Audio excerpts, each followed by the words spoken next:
কেন চাইবে? আরে তারা তো সিপিএমের তো 34 বছর ধরে ধর্ষণ করে এসছে, তারা তো অভ্যস্ত। তারা চাইছে বাংলার মহিলাদেরকে ধর্ষণ করে খুন করে ফেলতে, যাতে বাংলায় একটা শান্তি পাবে। আর আমাদের কংগ্রেস পার্টির লোকেরা প্রেস মিট করে হাতে হাতে তালি বাজিয়ে বলছে we want justice, we want justice. ময়দানে তাদের দেখা নেই, আসছে ফুটবল খেলতে আর গোল দিতে। গোল দেবে কে?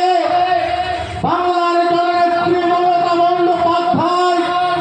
কারণ তিনি অন্যায়ের সাথে আপোষ করেন না, অন্যায়কে প্রশ্রয় দেন না। তিনি এক জবাবের এক মহিলা, তিনি যেটা বলবেন সেটাই হবে এই রাজ্যে। আজকে যারা